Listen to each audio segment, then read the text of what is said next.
주님의 이름으로 축복합니다.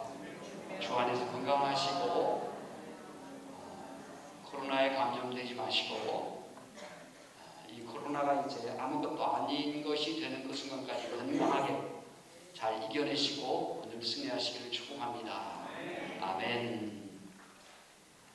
요즘 신앙생활 하기가 많이 어려울 때로 우리가 살고 있습니다.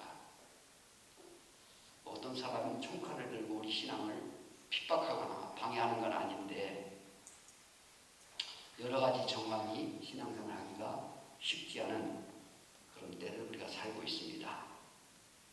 여러 가지 이유가 많이 있겠지만 그 중에 하나가 이 코로나 전염병이 아닌가 하는 생각을 합니다. 1년 넘게 예배를 제대로 드리지 못하고 영상 예배를 드리기도 하고 때로는 좌석의 20%, 30%만 앉아서 예배 드리라고 하면서 거리두기를 해야 하는 그런 어려움이 있습니다. 사실 우리의 신앙이 예배 한번 드리는 것으로 우리 영혼이 흡족하고 만족할 수는 없습니다. 우리 성도에게 있어서 굉장히 중요한 게 이 코이노니아, 교제가 얼마나 중요한지. 그런데 모 교회에서 예배 후에 교제하다가 그것도 공직자 부인께서 같이 차 마시고 하시다가 수십 명이 감염이 됐다나 어쩌다나 이게 교제를 제대로 하지 못한다. 그뿐입니까? 우리가 정말 기독교 교회가 존재하는 목적 가운데 하나가 선교적인 사명이잖아요. 예루살렘 온 유대와 사마리아 땅 끝까지 있는 주민들아. 그래서 이 코로나 오기 전까지 우리들이 여러 가지로 세계 곳곳에 다니면서 우리가 교회도 세우고 복음도 전하고 그것도 재미있잖아요. 왔다 갔다 하면서 좀 해야 되는데 지금 뭐 어디 갈 수가 있나, 만날 수가 있나. 선교사들도 국내에 들어오면 2주간 격리를 해야 되고 또 한 번 나왔다가 들어가기도 쉽지 않고 상당히 참 선교적인 사명을 우리가 참 감당하지 못하는 어려움이 또 있지요.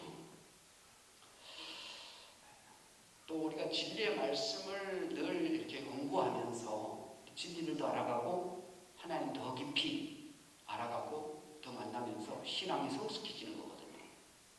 그런데 무슨 제자훈련도 제대로 하지 못하고 또 1대1 성경 공부나 이런 것도 제대로 못하고 구역에서 또 같이 말씀을 나누고 이런 게 얼마나 중요한지 모르는데 그 구역 예배를 1년 넘도록 제대로 드리지 못하고 이런 정황이 계속 되고 있습니다. 또 우리 기독교의 어떤 본질적인 것 가운데 이 섬김이라는 게 굉장히 중요합니다. 예수님께서 친히 말씀하시기를 인자는 섬김을 받으려 함이 아니라 도리어 섬기려 자기 목숨을 많은 사람의 대속물로 주려 합니다. 마가복음 10장 45절에서 그런 말씀하셨거든요. 그러면서 섬김을 통한 그 하나님의 뜻을 이루고 예수님의 어떤 권위는요 섬김 자체였어요. 섬김. 우리 기독교인의 권위라는 것은 섬김 받는 데서 있는 게 아니고 섬기는 데 있는 거거든요. 내게 주어진 은사를 따라서 내게 주어진 달란트를 따라서 이웃을 다른 사람을 어떻게 잘 섬길 것인가 여기에 큰 기쁨이 있고 보람이 있는 거거든요. 근데 누구를 만나지도 못하고 거리두기 해야 되고 밥 한 끼 같이 하고 싶어도요 인원이 4명 이상 어디 가면 또 안 되는 거예요. 4명 이상이면 또 이제 거짓말 해야 되고 우리 딴 데서 왔습니다. 모르는 사람입니다. 우리 예수 믿는 사람이 거짓말 해야 되잖아요. 이게 얼마나 불편합니까? 이런 여러 가지 정황을 보면서 신앙생활하기가 참 어려운 때다. 이런 때일수록 정말 자기 스스로의 어떤 영성 관리, 믿음 관리를 잘 하면서 잘 극복해 나가야 할 것입니다. 하나님 살아계시고 하나의 과정인데 이것 또한 지나가리. 하나님의 은혜 때를 바라보면서 오늘 믿음으로 승리하시기를 주님의 이름으로 축복합니다. 성경에 보면 여러 신앙의 인물들이 많이 소개되고 있는데 그 가운데서도 그 신앙의 어떤 특징이 있는 사람들이 있단 말이죠. 우리가 잘 아는 아브라함이라는 사람 보면요, 아브라함의 신앙의 특징이 뭘까요? 로마서 4장 19절 20절에서 아브라함의 신앙의 특징을 딱 말씀하십니다.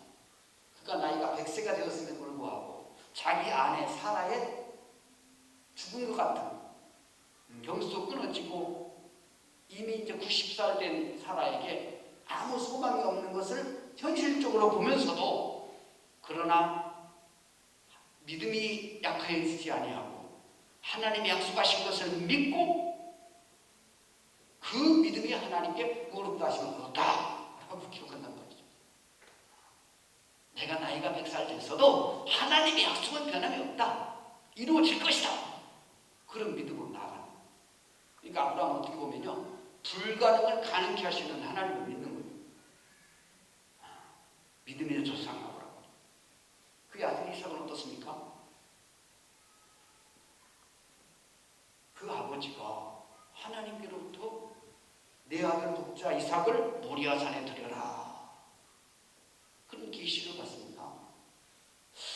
아브라함이 좀 고민했을 거예요. 이게 지금 하나님이 주시는 계시가 맞나, 아니면 사탄이 주는 계시가, 어떻게 자식을. 그런데 아브라함 스스로가 하나님 앞에 온전히 서 있는 사람이기 때문에, 그리고 하나님의 계시에 대해서 의심 없이 그냥 자식을 하나님 앞에 드리겠다는 순종으로 나아갑니다. 근데 아브라함보다 더 놀라운 것은 여러분, 이삭입니다. 이삭. 아브라함 100세 얻은 자식이잖아요. 그리고 성경학자들은 이삭이 그때 나이가 정확하게 성경 기록은 없지만 한 17, 18세 정도 혈기 왕성한 그런 때였을 것이다라고 보는 거예요. 쭉 연도를 계산해 보면. 그러니까 아브라함은 나이는 117세쯤 됐을 거 아니에요. 노인네. 그래서 이 혈기방자한 이삭이, 아버지 지금 뭐 하는 겁니까? 나는 아버지 말에 순종할 수 없습니다. 뿌리치고 도망가면 아브라함 쫓아가서 못 잡아요. 그런데도 이삭은요, 아버지 아브라함이 하는 말 그대로 예 하고 따라가는 거예요. 그리고 자기를 잡아 죽이겠다고 칼을 번쩍 드는데도 그냥 가만히 순종하는 거예요. 그러니까 이삭을 통해서는 절대 순종의 믿음이, 절대 순종의 믿음. 대단하죠. 다윗은 어떤 믿음인가요? 때로는 죄를 짓고 참 괴로워합니다. 다윗이 뭐 성군 다윗 하는데요, 어떻게 보면 진짜 죄 많은 인간이 다윗입니다. 인간이 범할 계명 다 범하는 거잖아요. 남의 아내를 도적질했지요. 또 7계명을 범했지요. 또 거짓말했지요. 또 남의 것을 탐냈지요. 뭐 다윗이 범하지 않은 죄가 뭐가 있나요? 그런데도 불구하고 다윗은요, 자기가 죄가 깨달아지거나 아니면 다른 사람을 통해 자기 죄를 누구에게 지적받으면 바로 하나님 앞에 무릎 꿇는 거예요. 회개하는 거예요. 주님, 내가 잘못했습니다. 내가 또 실수했습니다. 내가 또 연약해서, 내가 또 부족해서, 내가 또 어리석어서 하나님 뜻대로 살지 못했습니다. 그러면서 회개하고 또 하나님께 나아가는 거예요. 그런 다윗을 하나님 다 받아주는 거예요. 회개할 때마다 받아주는 거예요. 다윗은 나중에 하나님은 나의 목자시다 고백을 하는 거예요. 인간이 연약함을 알기 때문에 때로는 실수하고 잘못해도요, 그것으로 낭망하고 자기 인생 포기하는 게 아니라 우리 하나님, 자비로우신 하나님, 은혜로우신 하나님, 무궁하신 사랑의 하나님, 그 하나님 은혜 안에서 자기 인생을 만들어가는 거예요. 바울이라는 사람 어떤가요? 나는 복음 전하다가 죽어도 좋습니다. 죽음을 초월하니 지나 살아도 주님의 것이고 죽어도 주님의 것이니 사나 죽으나 주님의 것입니다 라는 거예요. 나는 날마다 죽노라, 날마다 죽노라. 바울 스스로가 자기를 바라볼 때에 워낙에 기가 강한 사람이기 때문에, 워낙에 고집이 센 사람이기 때문에, 워낙에 세상적으로 자랑할 게 많은 사람이기 때문에 스스로 자기를 날마다 복종시키지 아니하면, 자기 스스로 죽지 아니하면 하나님 뜻대로 살 수 없는 것을 알고 있다는 말이죠. 그래서 나는 날마다 죽노라. 오늘도 죽습니다. 내일도 죽습니다. 여러분, 날마다 죽는다는 고백 앞에서는요, 욕심도 다 사라지는 거예요. 나 잘난 거 다 사라지는 거예요. 내 교만도 다 사라지는 거예요. 바울은 그렇게 사는 거예요. 평생을 그렇게 사는 거예요.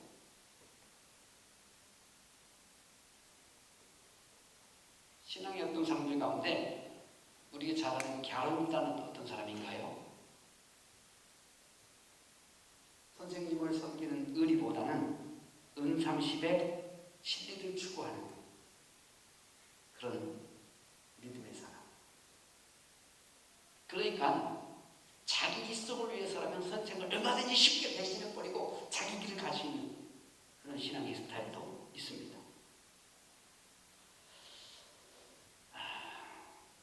우리가 세상을 살아가면서 나름대로 세상을 살아가는 정신이 있고 가치관이 있고 철학이 있지 않겠습니까?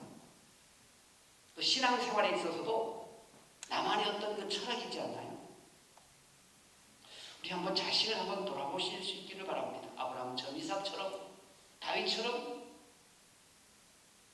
아니면 바울처럼, 갸론유다처럼 나는 어떤 유형의 믿음의 사람인가? 어떤 신앙생활의 철학을 가지고 있는가? 어떤 가치를 가지고 살아가고 있는가? 어떤 믿음을 가지고 살아가고 있는가? 자기를 한번 객관적으로 돌아보는 그런 시간이 되시기를 바랍니다. 하나님 보실 때에 정말 괜찮은 신앙의 철학을 가지고 있나? 아름다운 신앙의 철학을 가지고 있는가? 아니면 내 편의주의에 그저 하나님 갖다가 껴 맞추기도 하고 하나님 필요 없으면 그냥 금방도 하나님 떠나기도 하고 왔다 갔다 하는 그런 신앙인가? 내 신앙의 특징이 어떤 것인가? 한번 생각해보는 시간 되시기 바랍니다. 오늘 그래 성경을 보니까 한 사람 정말 위대한 그 신앙의 아름다운 모습을 보여주는 인물을 만나게 됩니다. 우리가 잘 아는 여호수아라는 사람이에요. 여호수아. 오늘 여호수아에 대해서 우리 잠시 말씀을 살펴보는 가운데 은혜를 나누고자 합니다. 여호수아의 신앙의 특징 가운데 첫째가요, 변함이 없는 믿음의 사람. 하나님에 대한 변함이 없어요. 처음부터 끝까지 똑같아요. 똑같아요. 여러분, 인생을 살아가면서 하나의 사상을 위해서 생애를 건다는 거 쉬운 일 아닙니다. 한 사람을 향해서 평생을 내가 충성하겠다? 쉬운 일 아닙니다. 더구나 눈에 보이지 않는 한 신을 향해서 변함없이 그 신을 추구하고 충성하고 믿음으로 살겠다는 거 결코 쉬운 일 아니지. 진리가 때로는 상황에 따라 변할 수 있고 변질될 수도 있지요. 왜냐하면 사람들은 늘 자기 중심이기 때문에 내 중심에서 생각하기가 쉽다는 말이죠. 내게 경제적으로 이득이 되는 것인가? 라고 한다면 이념도 아주 쉽게 바꾸고 철학도 아주 쉽게 바꾸는 사람들을 우리가 언론을 통해서 많이 볼 수 있지 않습니까? 진짜 멋있는 진보였습니다만 돈 앞에서는 진보가 아니라 진짜 쓰레기구나 이런 것을 보기도 하지 않습니까? 심지어는 믿는 신까지도 바꾸고 뭐 이런 일이 있습니다. 그런 말 해요.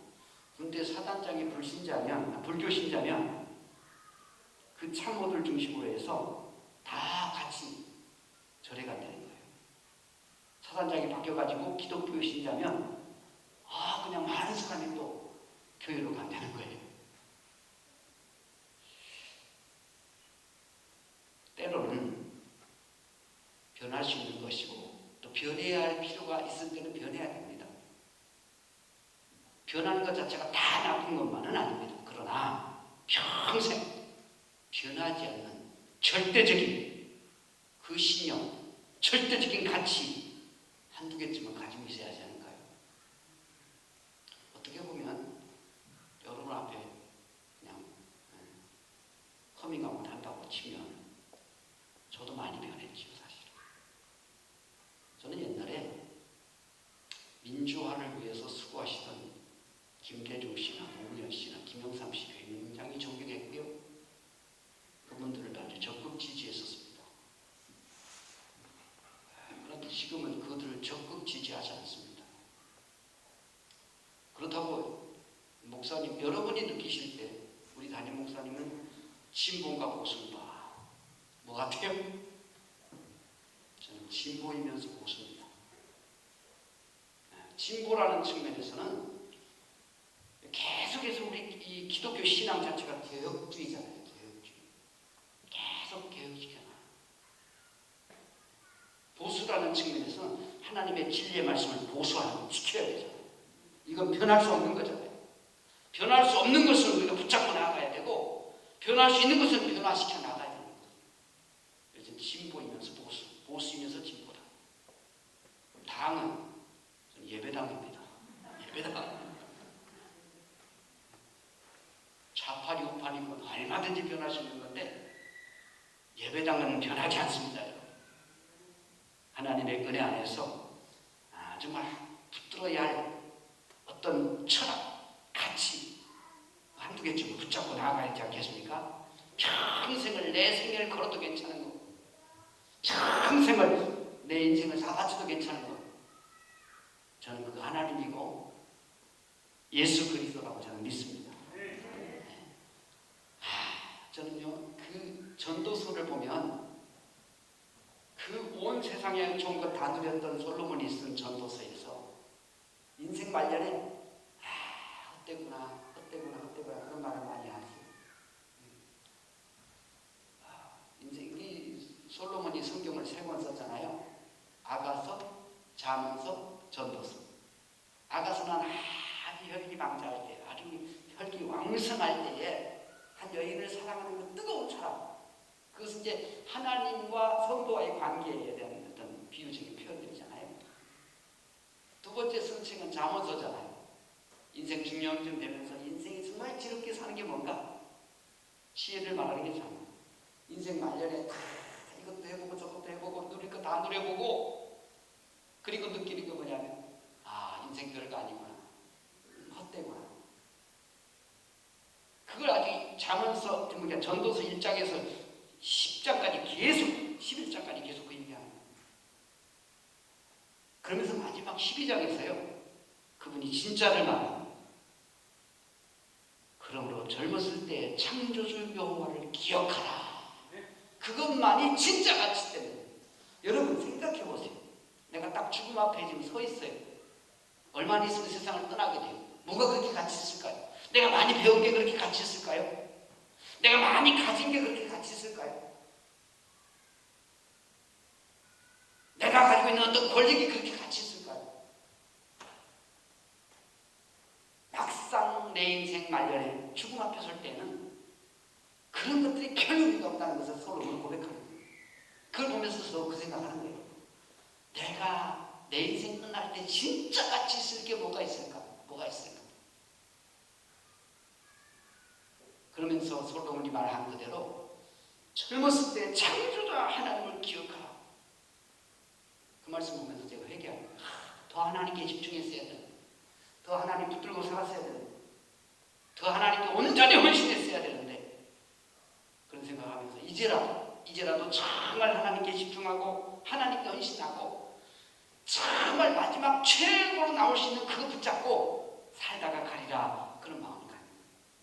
사랑하는 성도 여러분, 우리가 인생 말년에 내 인생 마지막 그 어느 순간에 진짜 의미 있는 거 가치 있는 게 뭘까요?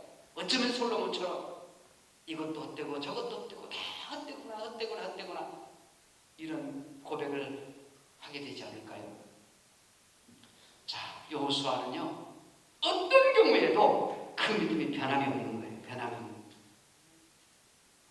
그 믿음 가지고 일생을 살아가는 거예요. 자, 이스라엘 백성들은 상황에 따라 우상을 섬기기도 하고 무당을 찾아가기도 하고 성전에 들어가기도 하고 뭐 그냥 왔다리 갔다리 하는 거예요. 그런데 여호수아는 그렇지 않아요. 자, 24장 여호수아서 24장 보실까요? 여호수아 이제 인생 말년에 마지막 고백하는 거 고백인데요. 여호수아서 24장 15절입니다. 24장 15절 같이 한번 읽겠습니다. 시작. 만일 여호와를 섬기는 것이 너희에게 좋지 않게 보이거든 너희 조상들이 강 저편에서 섬기던 신들이든지 또는 너희가 거주하는 땅에 있는 아모리 족속의 신들이든지 너희가 섬길 자를 오늘 택하라. 오직 나와 내 집은 여호와를 섬기노라 하니. 여호수아의 고백입니다. 당신들은 바알신이 좋은 것 같으면 바알신 섬기고 가나안에 들어가서 여러 신들이 많은데 그 종말을 섬겨라. 그러나 나는 내 신앙 고백은 이거는 변할 수 없다. 만군의 하나님 여호와, 천지를 창조하신 하나님, 인간의 생사하고 결정하신 살아계신 그 하나님, 그 하나님에 향한 신실한 믿음 나 버리지 않겠다. 여호수아의 고백입니다. 우리의 신앙이 정말 하나님 제일로 되는 복된 신앙 되시기를 축복합니다. 두 번째 여호수아는요, 내일을 사는 신앙, 내일을 사는 신앙.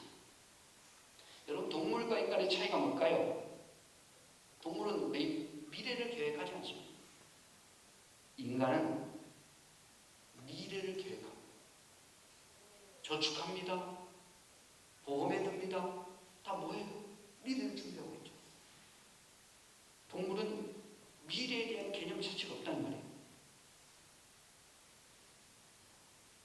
비록 우리가 오늘을 살지만 내일을 바라보며 꿈을 가지고 살아가는. 자, 여러분, 여호수아에게 유명한 얘기가 있지 않습니까? 이제 가나안 향해서 들어가려고 모세가 그 앞에까지 왔는데 12명의 각 지파의 두령들을 뽑아가지고 정탐하게 만들죠. 12명이 들어가서 땅을 다 탐지하니 와서 보고합니다. 10명의 사람들은 그 땅은 우리가 들어갈 수 없습니다. 거기 사는 사람들은 아합 자손들에서 기부를 장대했고 우리를 보니까 우리는 그들 앞에 메뚜기처럼 보였습니다. 그들은 아주 잘 살고 아주 괜찮아. 우리는 못합니다. 10명이 아주 부정적인 보고를 하는 거예요. 여호수아 또 갈렙 두 사람이요. 하나님 우리와 함께 하시기 때문에 그들은 우리의 밥상입니다. 가서 먹으면 됩니다. 제가 표현을 쉽게 하는 거예요. 여호수아 그렇게 말합니다. 그들은 우리 밥입니다. 가서 먹으면 되는 거지. 뭐가 겁납니까? 왜요? 하나님의 약속의 땅이니까. 하나님의 약속을 바라보고 미래를 바라보는 거예요. 여러분, 하나님은 소망이 하나님이십니다. 오늘만의 하나님이 아니고 내일이 하나님이십니다. 요일이 하나님이신 줄로 믿습니다. 내일을 바라보면서 믿음으로 오늘을 사는 거예요. 하나님의 은혜 안에서 소망을 가지고 여호수아 같은 미래 신앙을 가지고 오늘을 넉넉히 이기며 살아가는 복된 하나님의 사람들 되시기를 축복합니다. 하나 더 말씀드린다면 여호수아 신앙은 하나님의 부르심에 대해서 자기 몸을 그냥 던지는 믿음이에요. 여러분, 하나님이 부르실 때 두 가지 현상이 있어요. 하나는 핑계대면서 거부하는 신앙. 다른 하나는 힘들고 어려워도 주님이 부르신다면, 주님의 뜻이라면 따르겠습니다. 이 신앙. 성경에 보면요, 거부하는 신앙이 누구냐면 모세입니다. 모세. 우리가 잘 알잖아요. 하나님께서 그 에집트에서 400여 년 동안 노예 생활하는 그 불쌍한 이스라엘을 구원하시기 위해서 모세를 부릅니다. 너 들어가서 좀 그들을 구해라. 아이고 하나님, 나 못해요. 보낼 만한 사람을 보내세요. 나는 입술이 둔한 자이고 혀가 뻣뻣하여서 남 앞에 말도 못하는데 내가 어떻게 그 일을 하겠습니까? 거부하는 신앙. 또 한 사람은 여러분 뭐 많지만 이 기드온이라는 사람, 사사기에 잘 기록되어 있지요. 미디안이라는 그 적들이 틈만 나면 쫓아와서 아녀자를 붙들어가고 곡물을 뺏어가고 아주 이스라엘 백성을 어렵게 만드는 거예요. 이때 하나님께서 기도원을 부릅니다. 야, 네가 가서 저 미디안 저것들 좀 다 물리쳐라. 하나님, 나는 지극히 작은 그 지파 중에서 한 사람이고 내가 무슨 힘을 가지고 합니까? 내가 너와 함께 할 것이다. 내가 하면 되지 않겠느냐? 하나님이 나와 함께 하는 거 증거 좀 보여주세요. 내가 양털을 한 움큼 가지고 바닥에다 놓을 테니까 하나님이 그날 밤에 이 양털이 그냥 흠뻑 젖게 해주시고 그 주변은 뽀송뽀송 마르게 해주세요. 하나님 시험하지 말랬는데 기도는 하나님 시험을 좋으신 하나님께서 그래? 그럼 그렇게 하자. 진짜 다음날 보니까요 주변은 그냥 뽀송뽀송한데 그 기도원이 놓은 양털만 그냥 흠뻑 젖어 있는 거잖아요. 그거를 그냥 짰더니요 물이 한 사발 나오는 거잖아요. 성경에 다 있는 얘기입니다. 제가 만들어낸 얘기 아닙니다. 그러면 됐잖아요. 아이고 하나님 좋습니다. 순종하겠습니다. 네, 아니에요. 하나님 이번에 반대해 주세요. 이번에는 다른데 다 사람이 그냥 흠뻑 젖게 하시고 이 양털만 뽀송뽀송하게 반대를 해주세요. 그래? 그럼 해주마. 다음날 보니까요 이번에는 진짜 주변에 그냥 흠뻑 젖어 있는데 양털만 뽀송뽀송하게. 무슨 얘기냐면 살아계신 하나님께서 기도를 쓰겠다는데 모세를 쓰겠다는데 거부부터 하는 거예요. 거부부터. 물론 하나님이 그들을 다시 이렇게 막 설득시켜가지고 결국은 쓰임받게 되기는 합니다만 거부형. 그런데 여러분 아주 하나님이 부르실 때 금방 순종하면서 내가 가겠습니다 이런 사람들이 있어요. 대표적인 사람 중에 하나가 이사야 선지. 하나님이 저 백성들은 누구를 보낼 것인가? 누가 나를 위해서 갈 것인가? 내 이름으로 가서 이 복음을 누가 전할 것인가? 부르실 때 이사야가요 주여 내가 여기 있나이다. 나를 보내소서. 바로 그냥 하나님 말씀 듣고 그냥 나가는 거예요. 또 여호수아가 그런 사람이에요. 여호수아가. 자, 모세가 죽은 후에 그 모세의 뒤를 이어서 이스라엘을 잘 이끌어갈 지도자가 필요하다. 하나님께서 여호수아를 부르는 거예요. 너는 모세의 뒤를 이어서 이 백성을 데리고 요단강을 건너라. 그리고 가나안 향해 들어가라. 그랬더니 바로 그냥 아멘 하고 나아가는 거예요. 그러니까 일을 시작하는 사람도 중요하지만요 일을 마무리하는 사람은 더 중요해요. 사실. 그러니까 모세는 시작한 사람이지만 마무리가 안 됐어요. 그런데 여호수아를 통해서 마무리가 되잖아요. 드디어 가나안 땅에 들어가는 거잖아요. 사랑하는 성도 여러분, 하나님이 나를 부르신다고 하면, 나를 쓰시기를 기뻐하신다면, 아멘. 내가 부족하지만 연약하지만 하나님이 다 알고 보내 부르시는 거니 내가 순종하겠나이다. 믿음으로 나아가겠나이다. 주여 나를 들어 쓰시옵소서. 순종하며 나아가는 우리 믿음의 사람들 되시길 축복합니다. 이 여호수아는요 사실 모세가 있는 동안에요 계속 모세를 함께 도와서 역시 열심히 사역을 했지만 그러나 거기에 주인공은 모세였다는 거죠. 여호수아는 어떤 사람? 조연 정도 하는 사람.